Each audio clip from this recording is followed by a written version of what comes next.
This is Moments with Foo with James Foo Torres, better known as Foo, the show that takes you around the world to share interviews with some of the most successful and relevant people on the planet, hear their stories, and get the most important business lessons they have learned on their road to success, and get exclusive advice on how to implement their success into your life and business. Moments with Foo is brought to you by the Strategic Advisor Board and your host, Foo. Hello and welcome to Moments with Foo. I'm your host, James Foo Torres, but you can call me Foo, hence the name of the podcast. And today I have Jason Swenk. He's the CEO of Agency Mastery 360, and I'm going to let him tell you more about that. But first, Jason, how are you? Hey, doing good. Thanks for having me on the show. Well, thanks for taking the time. I mean, I know you have an impressive resume. I've seen your content. I talked to you in the Twist community, so I'm excited to get into it. So let's kick it up with a quick introduction about yourself and your company. Yeah, so Jason Swenk, a father and son of two amazing boys. And for the past 25 years, I've been in the digital agency space kind of by accident and owned an agency ever since. And also help out agency owners really turn their agency burden into an asset where it produces wealth, freedom, and a little bit of equity for them later on. Awesome. Yeah, no, I've seen some of your content talking about like having a business that fits your lifestyle, that you can hand out things, right? Like, and not everything depends on you being the bottleneck, and also something that you can sell later. That because obviously if it doesn't depend on you, you have a real system. That's something that can be sold because somebody else can come in and keep going. So yeah, like I'm excited to hear more about that. And on that note, what is some advice or actionable tips that you will have for, let's say, agency owners, right? Or business leaders in general, given your expertise? Well, I really think the best advice anybody gave to me was really creating a vision of where you're going. So you're being more, proactive than reactive, right? Like, so I got my start creating an agency in 99 by accident because one of my friends looked like Justin Timberlake from NSYNC, and I created a fake band, fake website called In Shit, and it went viral before that was even a thing. And so people started asking me to design websites, and the next thing I knew, I was designing a bunch of websites for a bunch of clients, and the very thing I thought that would create me freedom was actually imprisoning me, right? Because I didn't know who I wanted to go after. I didn't know what I actually wanted to do. I didn't know what, my team actually needed to look like. And I even got to a point where we were probably around the 2 million mark at this point, when probably a team of about 15, I literally just wanted to shut down the agency and just say, see ya, like, go get a job. That's how miserable I actually was. And I remember I took an interview and they asked me two questions. And these two questions really changed everything for me. And I want everyone to do the same exercise. It's really quick. They asked me, what do I want to do every day? And what don't I ever want to do? So the quick exercise I always tell everybody to do is make a fist, put it on around a sheet of paper, draw a circle around it. For a half hour, everything outside that circle, write down all the stuff you don't like doing, you don't want to do ever again.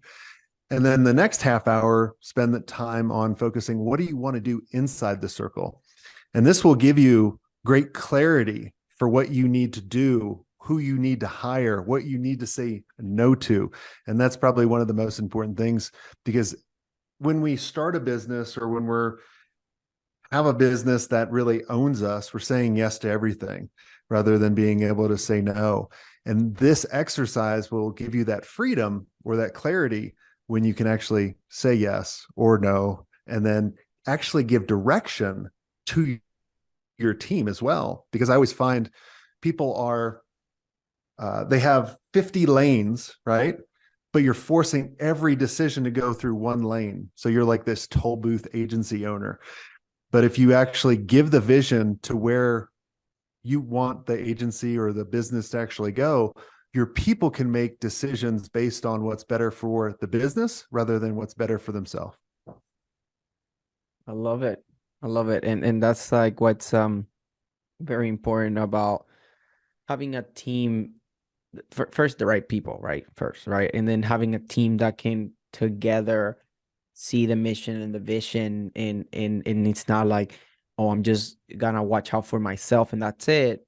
We stand for something bigger than any individual in the company, right? And I say this a lot when in regards to even like the marketing side of things. It's because I say a lot that it's just one method of marketing won't work, right? Like I said, like not one like press moments, right? Like just press moments. I'll cut an article here on that, and that's it. That's not gonna do much. But then if you combine things of, there is a clear mission and a vision, and you can make that brand or the message relatable, then your employees, your clients, your people in the community, everybody can stand for something that is bigger than any individual, rather than like, oh, we just stand for Jason here, right? It's more of we stand for the mission, the movement, I would like to call it. So yeah, no, I completely agree with you in that. So then it's do a circle,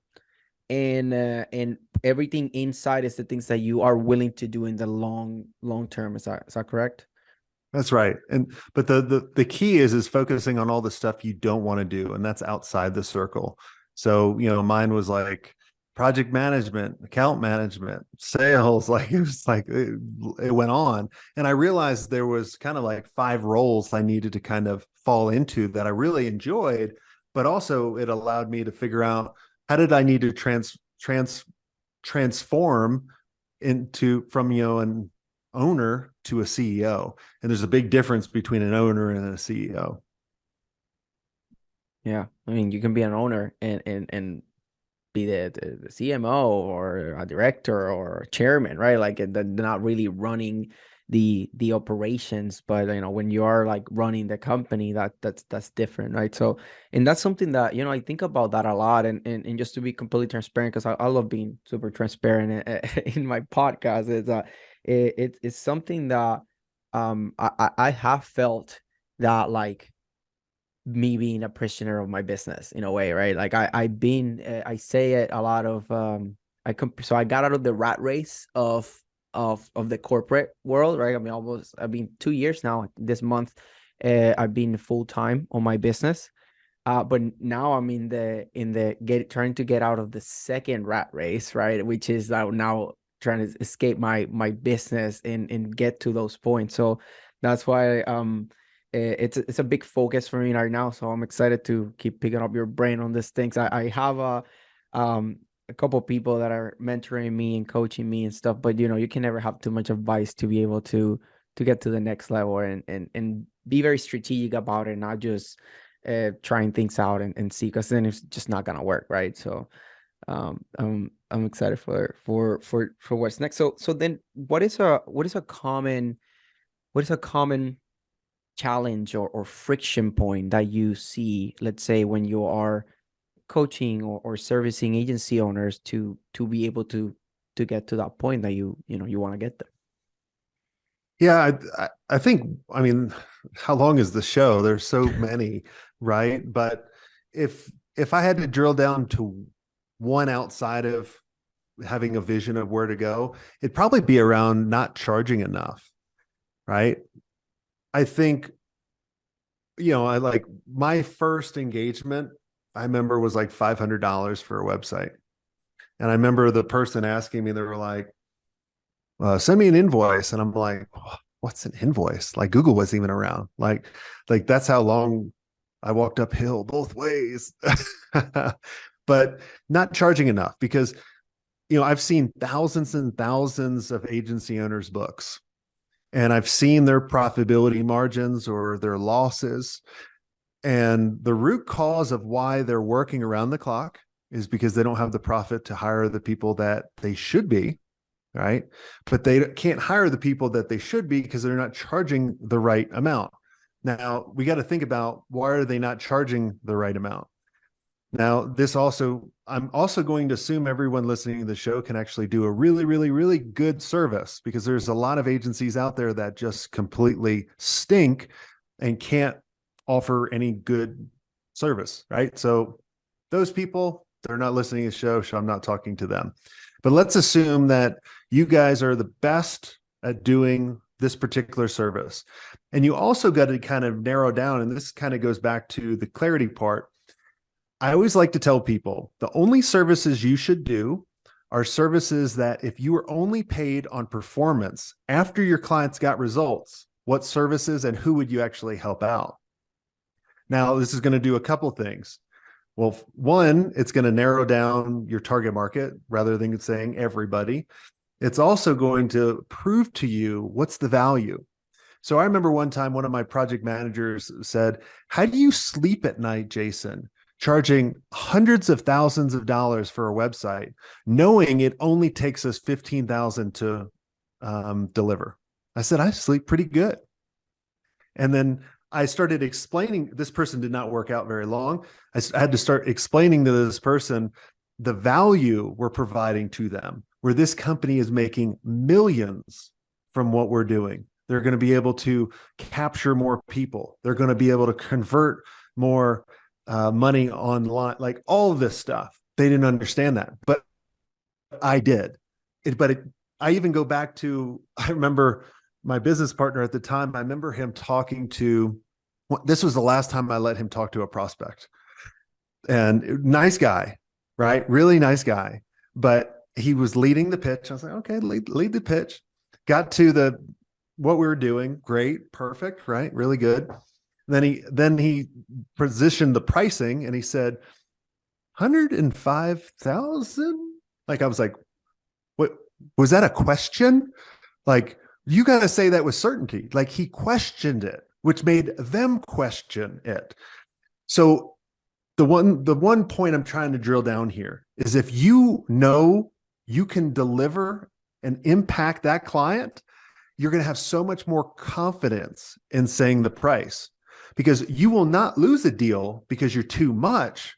You'll lose a deal because you probably not positioned the value in the right amount, or you're too low. I was chatting with Berkshire Hathaway one time. I never heard of this small company ever. And I pitched like a $20,000 website to them, and they laughed because they wanted like $300,000, right? So I lost because of pricing, because I was too low. Does that make sense? Yeah, of course. I mean, it's just it's the perceived value too, right? It's like if they're just charging 20,000 when I'm expecting 300,000, like that means that they're not gonna, in a way, it's like they either don't know exactly what they're doing, or they're gonna do, they think that this is just a small project rather than one we have in mind, which is this big developed super high end with a lot of bells and whistles and very smooth, all that stuff, right? Because obviously they expect to send a lot of traffic and people with a lot of money, so they want to look as high end as possible. So yeah, no, I see that.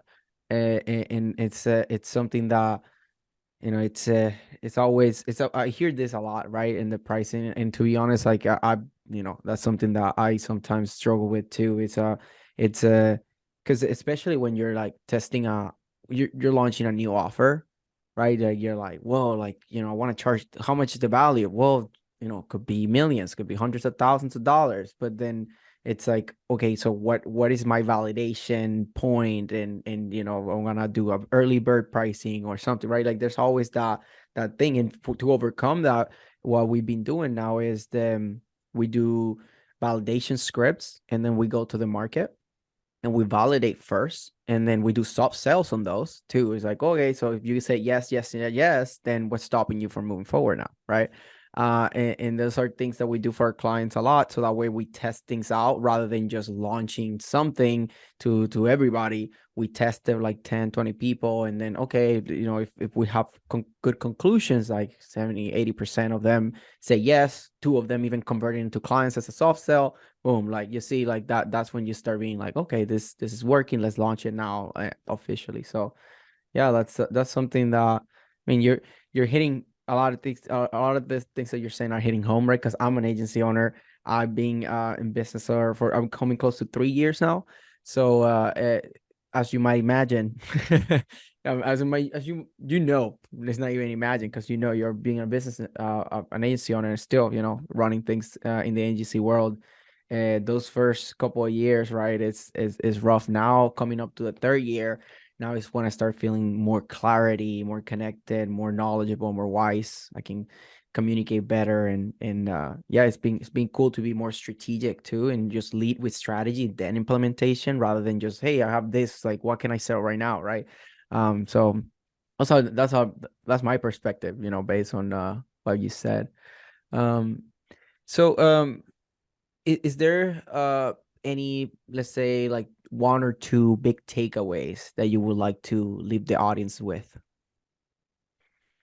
Well, I mean, the first two is right. Have some clarity of where we're going and share that with the team often.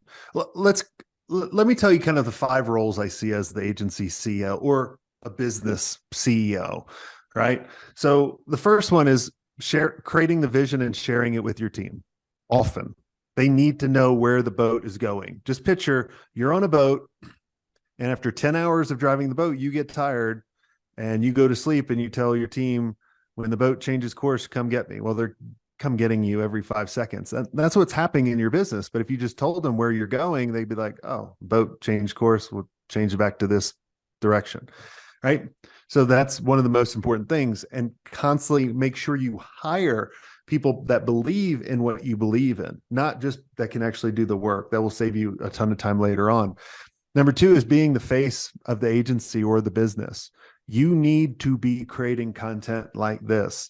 You need to be speaking on stage or whatever it takes. You need to position yourself as the authority. Now, a lot of people don't want this responsibility.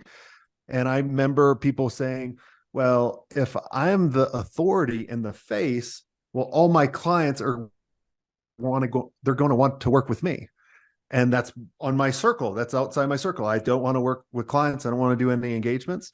And I always use the example of VaynerMedia and Gary Vaynerchuk. He didn't work on anybody's accounts. I can promise you that. He just creates, the content all day long, and he's the face. That's really what he does, right? That's what his superpower is, like and what he needs to be doing.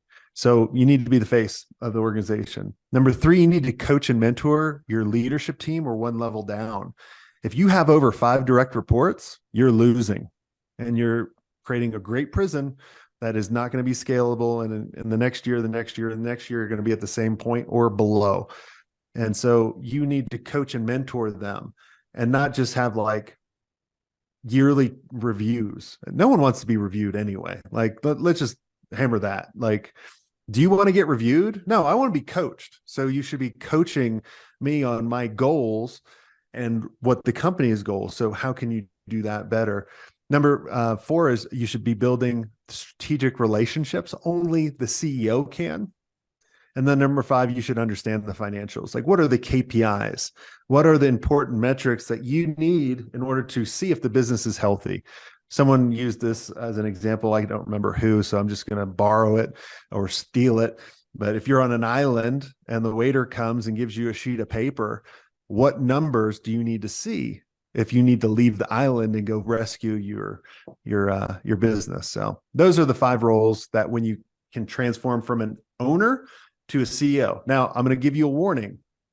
And this is like a little asterisk star at the very bottom.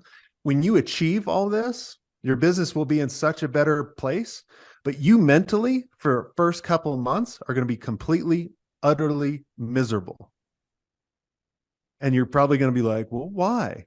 Because you're going to go into a meeting, and you're going to go into a creative meeting like I did, say, oh, hey, Scott, can I help you out with that? No, I'm good.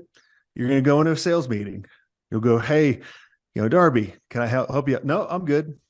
You'll go in, Stacy, can I? Nope, I'm all good. You'll be like, holy cow, my business doesn't need me anymore. It doesn't need you for the crap you used to do. It needs you for the new stuff. Yeah, I love it. That's such I love very punchy, just those 5 things, and I completely agree with that. And that's the direction that I'm going, because I really love creating content. I love making strategic partnerships. I love creating new things, innovating. Like, okay, we have this. How can we make it better? What are we missing? And those things are the things that really get me going. Like the reason that I'm doing all this is because I want to travel the world. So and not just to travel and that's it, but like with business in mind always, because I'm a business person. Like for me, the business is not a job.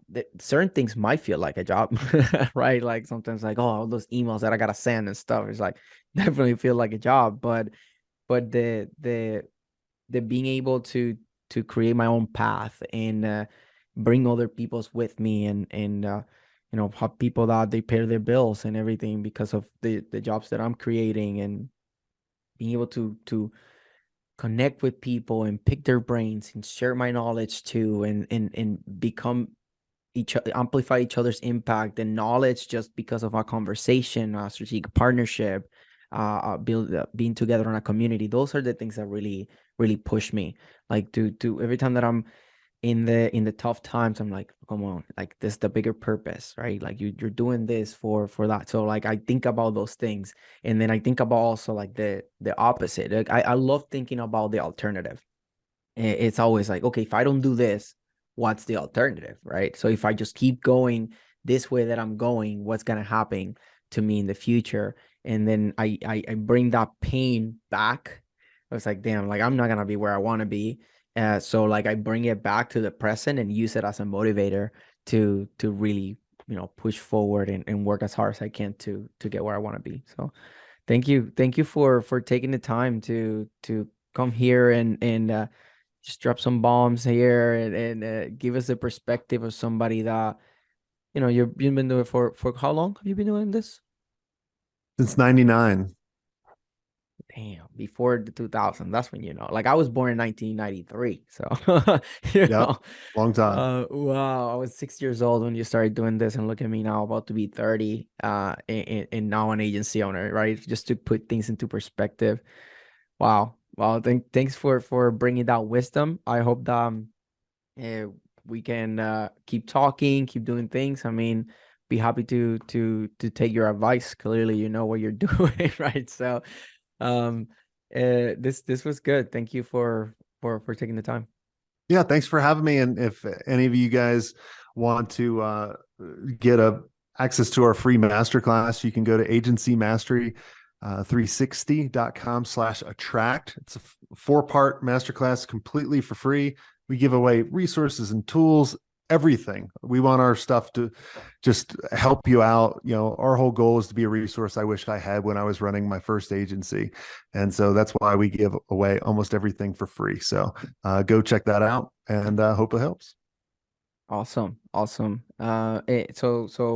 Any other things, other than that, like you want for people to contact you, what would be the best way to reach you? The best way is just go to agencymastery360.com, or you can go to jasonswank.com, and either one will reach me. We have a small team, so just reach out, say hello, tell us your biggest problem, and we'll see if we can help you out or point you in the right direction. Perfect. So thanks again for taking the time. I'm definitely gonna plug in the links as long as you put them in the form. If you didn't, then make sure that you send it to me or to my assistant directly if you have the email. But yeah, so thank you for this. I'm excited to check it out. I want to check out that thing. I know that I've seen it, like you kind of promote some things, because I subscribe to your YouTube channel and I've seen your content. So I'm excited for get together again later on, maybe to get like an update on things, maybe in a year or so. So thanks Jason. And so this was Jason Swenk and Strategy Foo, and this is us signing off. Thanks for listening to Moments with Foo with your host, Foo. Please leave your feedback and visit strategicadvisorboard.com to get the latest and greatest business advisement on the planet. Follow us on social media for updates, and we will see you on the next episode.